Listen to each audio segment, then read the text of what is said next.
Hollywood is now, they've come up with a new way of defending against making crap content. Their new way of defending against making crap content is to slander everybody who doesn't like their content as racist. So Star Wars has now preemptively done this. So you remember they did this with The Last Jedi. So there is a character in The Last Jedi called Rose. Rose is a terrible character. Like a really, really bad character that no one cared about and is boring and terrible. And people noted this. So immediately, you started to see think pieces about the toxic fandom of The Last Jedi, the toxic fandom of Star Wars. It wasn't that they had created a crappy character. A major media conglomerate, using the most famous IP in history, had made a crappy character and inserted that crappy character into a crappy movie, The Last Jedi. Now, the problem was people didn't like that character. And the reason they didn't like the character is because she was Asian, clearly. Now, what was weird is that nobody, except for apparently the Chinese audience, actually cared that Finn, who's a black character, was in The Force Awakens. I mean, Finn was not hit by an overwhelming wave of American racism in The Force Awakens. It was just Rose who was hit with supposedly an overwhelming wave of racism, mainly because Finn's character is not nearly as crappy as Rose's character in the sequel trilogy. So, by the way, when I talk about Chinese racism, what I mean is that Disney, in making The Force Awakens, actually removed they removed Finn from the Chinese posters because there is so much anti-black racism in China. Okay, so this is the new model, apparently, for Disney and the Star Wars universe, is to preemptively declare that if you are, that we know that we've made a character who isn't really very likable, but if the character is a minority and you don't like the character, clearly this is because you're a racist. Clearly. Okay, so Star Wars put out a preemptive tweet. It was a preemptive tweet. Like, I've yet to see, I'm seeing a lot of talk about the toxic fandom of Star Wars. I haven't seen anybody beyond people with like 2 Twitter followers tweeting stuff about Moses Ingram. Okay, but Star Wars tweeted out, like the people who run the Star Wars account, quote, "We are proud to welcome Moses Ingram to the Star Wars family and excited for Reva's story to unfold. If anyone intends to make her feel in any way unwelcome, we have only one thing to say.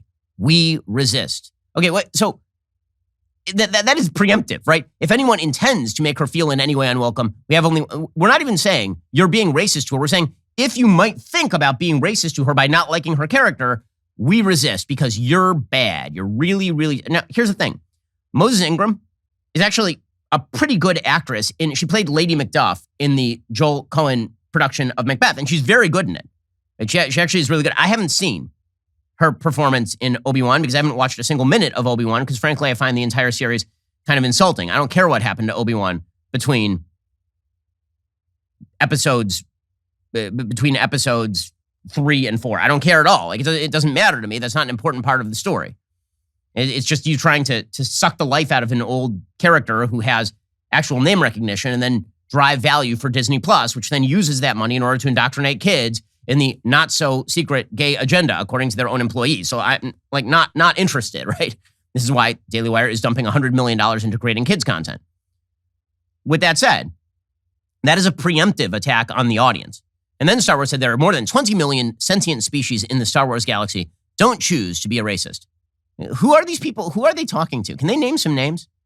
And seriously, if there's actual racism out there against this person, and it's not just an egg Twitter emoji, like an egg Twitter profile pic with 2 followers, who are these massive racists who are saying that Moses Ingram can't be part of the Star Wars universe? Who are these people? But again, they have to preemptively do this because they've done a crappy job with so much of the Star Wars content that I guess this is the new way to avoid the consequences of making bad content and also to generate critical response. Like, and now the critics will fall into your corner even if what you're making is not particularly good. As Jim Treacher wrote recently, and he's correct, they're using the Jedi mind trick to make you think there's some huge wave of racism against Star Wars. Ewan McGregor then cut a video from his car, a personal message from Ewan McGregor. Like, they went all out on this line. And again, I'm not, like, where is the giant wave of racism against this person? You would think that if you're going to generate this amount of blowback against the racist Star Wars base, you'd actually have to show evidence of the racist Star Wars base en masse rejecting the character, not because she's a crap character, but because she's black. Yeah, I find that whole line of argument really hard to believe, considering that maybe the most popular character in the first trilogy, like the original trilogy, is Lando Calrissian, who's the coolest dude in the original trilogy. Okay, Empire Strikes Back came out in 1980.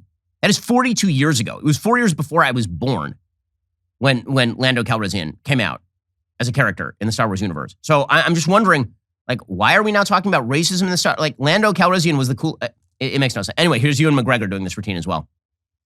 This weekend, Star Wars fans made Obi-Wan Kenobi the most watched Disney Plus original series premiere of all time.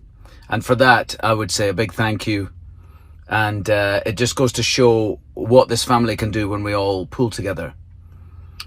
However, it seems that some of the fan base from this influential fan base have decided to attack Moses Ingram online and send her the most horrendous racist DMs. And I heard some of them this morning and it just broke my heart. Moses is a brilliant actor. She's a brilliant woman. And she's absolutely amazing in this series. She brings so much to the series. She brings so much to the franchise. And it just sickened me to my stomach to hear that this had been happening. I just want to say, as the leading actor in the series, as the executive producer on the series, that we stand with Moses. We love Moses. And if you're sending her bullying messages, you're no Star Wars fan in my mind. There's no place for racism in this world. Yeah, a question. Where is the massive wave of public racism against Moses Ingram? You mean like some trolls were trolling people and being jackasses? I can't believe it. Shocking to me. I myself have never received any anti-Semitic messages, except for literally all of them in 2015, 2016. Like all of them on the internet. This again is a preemptive strike on the Star Wars fan base by suggesting that a substantial portion, shockingly, all the people who don't like this particular series or this particular character, all of them must be racist, which of course is, it is a ginned up controversy because no one is in favor, anyone of sentient mind, no one is in favor of Moses Ingram being hit with racist DMs. I will also note here that this is the same Star Wars universe that summarily canned Gina Carano for the great sin of saying that people shouldn't be mean to each other.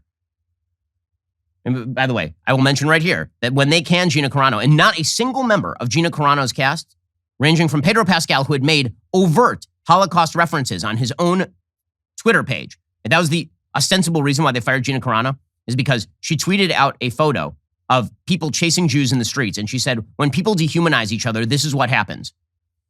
And she was fired for that. Pedro Pascal had openly suggested that American immigration policy was similar to Auschwitz. Nothing.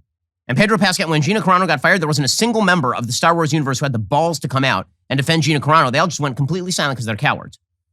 They're absolute cowards. Right? This is very safe territory. Racism bad is very safe territory. People I disagree with should be allowed to work on the show. That is unsafe territory for these folks, which is why we're very proud to have immediately stepped in and begun working with Gina Carano on the fabulous new movie Terror on the Prairie that is going to be coming out in the next couple weeks, which is just another reason why you should subscribe over at dailywire.com. But again, this is indicative of where we are in the entertainment universe. The signaling, not to the audience, but against the audience, grows every single day. Because remember, entertainers exist in real life. They don't just exist to serve the audience. They exist among their peer group. They exist in their echo chamber. I hope you enjoyed that clip from The Ben Shapiro Show. If you did, go ahead and hit that subscribe button so you stay up to date with all our future content.